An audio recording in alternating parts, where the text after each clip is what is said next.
Guys, welcome back to my channel, welcome back to Dipanjana's channel. তো আজকে এসেছি একটা নতুন ভিডিও নিয়ে। তো আশা করছি আজকের ব্লগটা তোমাদের খুব খুব খুব খুব খুব ভালো লাগবে। তো চলো আজকের দিনটা এখন স্টার্ট করি। আর এখন বাজে ঘড়িতে প্রায় 10টা। তো চলো, without any further edu, let's start the video. কি স্পেশাল বানাচ্ছ গো? আজকে টিফিনে আলু পরোটা। 26শে জানুয়ারি তো, এই যে আলুর পুর। হ্যাঁ, এটা বেঁচে গেছে। এখানে একটা ভাজা হচ্ছে অলরেডি। হ্যাঁ, পুরো ভাজাটা খেতে দেখাবি, ফুলবে যখন।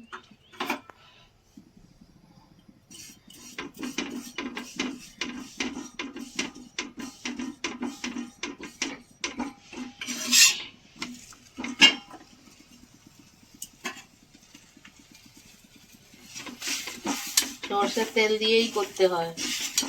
মা কিন্তু প্রত্যেকটা জিনিস সর্ষের তেল দিয়েই ভাজে, বেশিরভাগ জিনিস, তাই না? পরোটা জিনিসটা একটু সরষের তেলেই বেশি ভালো হয়। ছাতুর পরোটাও সরষের তেলেই ভালো হয়, আলু পরোটাও সরষের তেলেই ভালো হয়। না, সর্ষের তেল দিয়ে ভাজার কারণটা হচ্ছে একটু ঝাঁঝালো হবে, তাহলে একটু ভালো লাগবে খেতে। মানে শীতকালে তোমরা দেখবে দার্জিলিং বা সিকিম এইসব দিকে গেলে বেশিরভাগ জায়গায় দেখবে আলুর পরোটা দেয়, কেননা ঠান্ডার সময় আলুর পরোটা খেতে খুব ভালো লাগে। তো এখন তো শীতকাল এখানে, তো আলু পরোটা খেতে কার না ভালো লাগবে।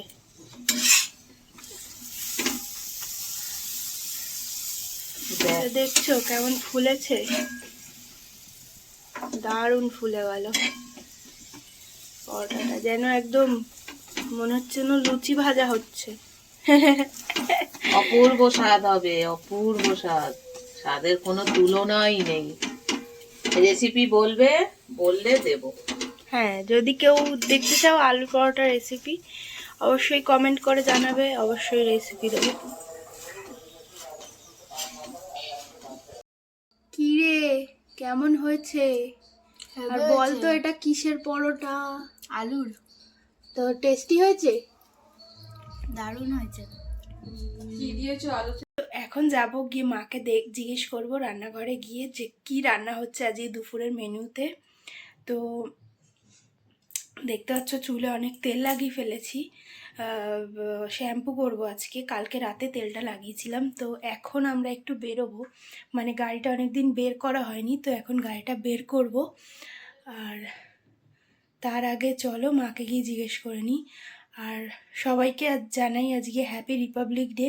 আজকে 26শে জানুয়ারি, রিপাবলিক ডে মানে প্রজাতন্ত্র দিবস। তো চলো সবাইকে জানাই হ্যাপি রিপাবলিক ডে। তো এখন চলো যাই গিয়ে জিজ্ঞেস করে নিই মাকে কি রান্না করছে দুপুরে। সকালে তো স্পেশাল আজকে দেখলে আলুর পরোটা হয়েছে। তো চলো এখন যাই গিয়ে জিজ্ঞেস করি। রান্না করছো আজকে? ঝিঙে আলু মাছের ঝোল। আচ্ছা, কড়াতে মাছের ঝোলের আলু দিয়েছে মা। আর এই যে দেশি মুরগি কষা হবে আজকে, চিকেন কষা। সেদিন যে দেশি মুরগি এনেছিল ওই জন্যে দেশি মুরগি কষা কষা করে মাংস হবে। তো আজকে তো প্রজাতন্ত্র দিবস, সবাইকে কি বলবে প্রজাতন্ত্র দিবসে? সবাই ভালোভাবে থেকো।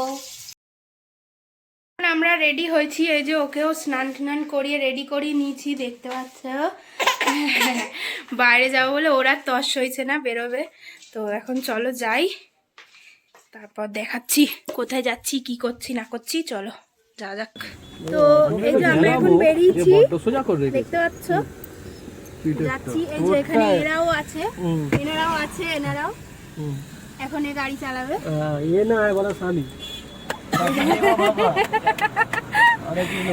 তো আমরা এখন যাচ্ছি এতে, এই যেরকম বললাম বাটায় একটু যাবো, গিয়ে ঠাকুরটা দেখবো।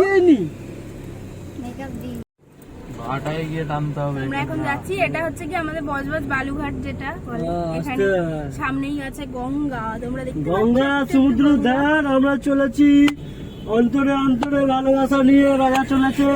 ঠিক আছে, সেই ভাই মনে আছে পুরীতে গেছিলাম, আমাদের কথা শুনে রাজার মা সারা রাত হচ্ছি, ভিডিও দেখি, যুদ্ধ পিছনে নিয়েছে রাজা। আসতে চলো, অত ভয় করিস। এখন আমরা একটু গঙ্গার ধারে এসে দাঁড়ালাম, এখানটা বেশ ফাঁকা এরিয়াটা, দেখছো কত সুন্দর। তো ভাবলাম একটু ফটো তুলি, ওই জন্যে এসে সবাই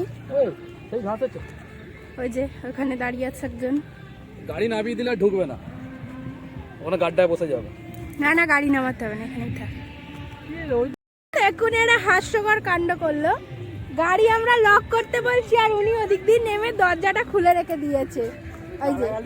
এই যে আর আমরা এদিকে গাড়ির চাবি দিয়ে লক করেই যাচ্ছি, গাড়ি লক হচ্ছে না।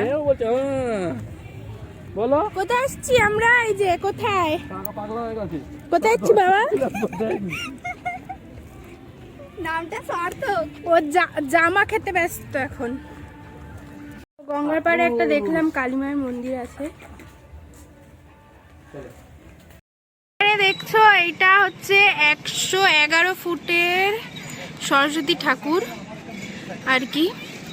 এইটা হয়েছে আমাদের, মানে এটা হচ্ছে বাটা, যেখানে বড় দুর্গাপুজো হয়, বাটা নিউল্যান্ডে এই সরস্বতী ঠাকুরটা হয়েছে। তো তোমরা যারা যারা সরস্বতী পুজোয় দেখতে আসতে চাও অবশ্যই দেখতে আসবে, খুব সুন্দর করেছে ঠাকুরটা। তো আমরাও দেখতে এসেছি, আমরা বেরোতে পারবো না বলে সরস্বতী পুজোয়, সেই জন্য আমরা চলে এসেছি আজকে।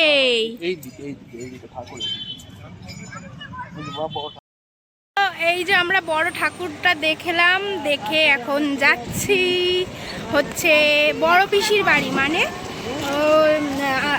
রাজার বড় পিসি, মানে আমার পিসি শাশুড়ি, তার বাড়িতে যাচ্ছি।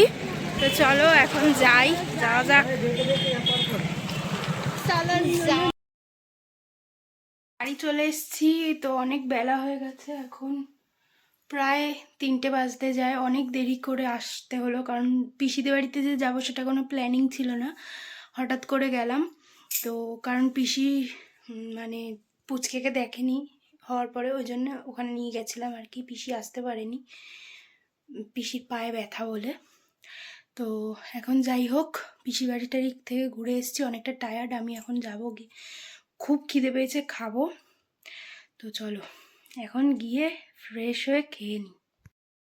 দুপুরবেলা মেনু দেখানো হয়নি। এই যে এখানে বাঁধাকপি আছে, আর এটা হচ্ছে গিয়ে তেলাপিয়া মাছের ঝোল ঝিঙে আলু দিয়ে, আর এই যে লাল লাল করে চিকেন কষা, কিন্তু এতে কোনো লঙ্কার গুঁড়ো নেই, লঙ্কার গুঁড়ো ছাড়া এমন কালার হয়েছে। তো তোমরা যদি, আবারও বলছি, তোমরা যদি দেখতে চাও চিকেন কষা আমরা কেমনভাবে করি এরকম লাল লাল করে লঙ্কার গুঁড়ো ছাড়া, তাহলে অবশ্যই বলবে কমেন্টে, আমি রেসিপি দেবো একদিন। এখানে এন্ড করছি ভিডিওটা। যদি ভালো লেগে থাকে তাহলে অবশ্যই লাইক করো, শেয়ার করো, কমেন্ট করে দিও। আর আমার চ্যানেল যারা নতুন তারা অবশ্যই সাবস্ক্রাইব করো, পাশে থাকা বেল আইকনটা ক্লিক করে দিও, আর যাতে কিনা আমার ভিডিও সবার আগে তোমাদের কাছে পৌঁছে যায়। আর যদি সবাই পারো অবশ্যই সরস্বতী পুজোয় 111 ফুটের সরস্বতী ঠাকুর দেখে যেও বাটানগর নিউল্যান্ডে। তো ওখানে খুব ভালো হয়, মানে দুর্গাপুজোও খুব ভালো হয়। দুর্গাপুজো এবছর করেছিল অক্ষরধাম, যেটা স্বামী নারায়ণজির মন্দির, অক্ষরধাম দিল্লিতে আছে। তো ওই মন্দিরটা এবছর দুর্গাপুজো করেছিল, আমরা দেখেছি, খুব ভালো। ওকে ভ্যাকসিন দিতে নিয়ে গেছিলাম, তখন আমরা দেখে এসেছি, ওই একটাই ঠাকুর দেখেছিলাম ভালো। আর এবারে সরস্বতী পুজোয় 111 ফুটের সরস্বতী ঠাকুর করেছে, ওটা দেখে এসো পারলে। তো চলো এই অবধি, আজকে টাটা।